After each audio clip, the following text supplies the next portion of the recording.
Halo, selamat malam semua. Selamat Natal. Tuhan Yesus memberkati. Dan malam ini mengizinkan sharing sesuatu. Kita sudah melewati 2 hari Natal yang penuh dengan sukacita dan waktu bersama dengan keluarga. Tapi malam ini izinkan saya men-sharing sesuatu, dan apa yang saya dapat di momen Natal malam ini. Di video awal Anda sudah melihat ada kue-kue, ada minuman, bahkan ada pohon cemara di situ. Itu sebagai pohon Natal hiasan. Tapi yang paling penting pada momen ini di Natal ada sebuah hal yang Tuhan taruhkan kepada saya, bahwa percuma kita merayakan Natal dan kita menemukan keselamatan itu di dalam Yesus Kristus kalau kita tidak pernah membagikan keselamatan itu atau kabar baik itu. Dan ketika sebelum malam Natal saya melihat ada 2 orang saya bisa layani. Kemudian tanggal 25 ada anak yang saya bisa layani. Tanggal 26 dia bisa mengalami zaman kuasa Roh Kudus. Dan tadi saya sudah membagikan kabar baik kepada Bapak dan Ibu.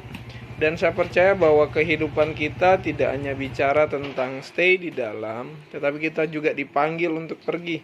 Nah, izinkan saya akan sharing sebuah kebenaran Bapak Ibu yang saya akan buka di dalam Matius 1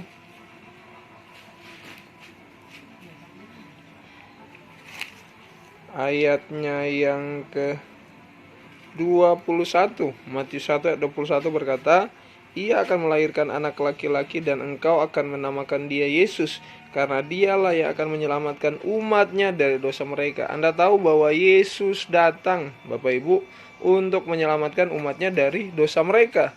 Natal tidak hanya berhenti tentang peringatan Yesus datang, dia lahir sebagai anak, tetapi Natal juga bicara bagaimana Yesus menyelamatkan umatnya dari dosa mereka. Tahukah Anda masih banyak orang yang berdosa di luar sana?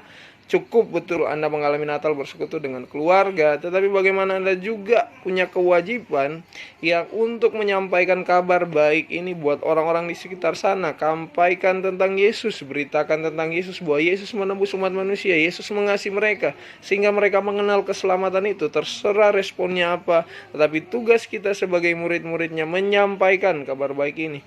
Kemudian ada ayat yang berikutnya di dalam Kolose 1. Ayatnya yang sebentar saya buka, Kolose 1 ayatnya yang 27 hingga ayat 29 berkata seperti ini.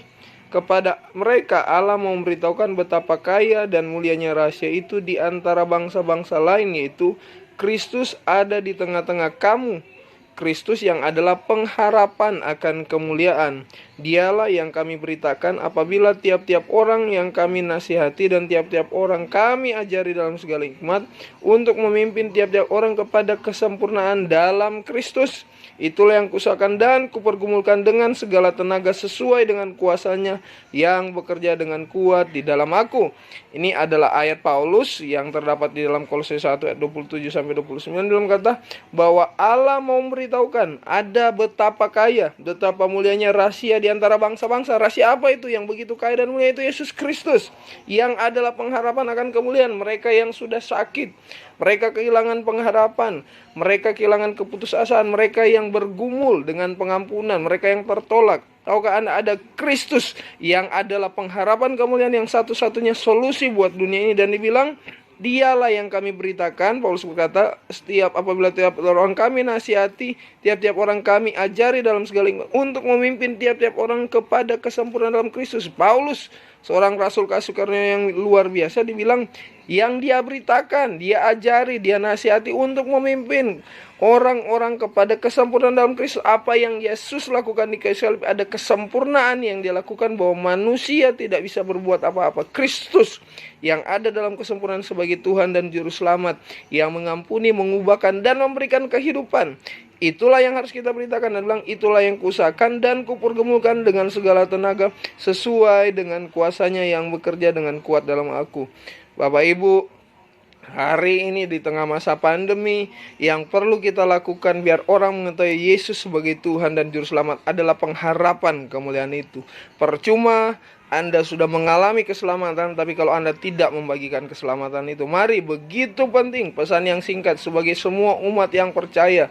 aliran apapun Anda, saya masih belajar, saya terus perlu dididik, tapi saya belajar juga. Begitu indahnya menyampaikan kabar baik itu. Jangan berhenti Bapak Ibu, tetap lakukan amanat agung kehendak Tuhan. Itulah sukacita Natal yang terbesar. Kristus tidak hanya tinggal diam di dalam kita, tapi Kristus dibagikan buat orang lain.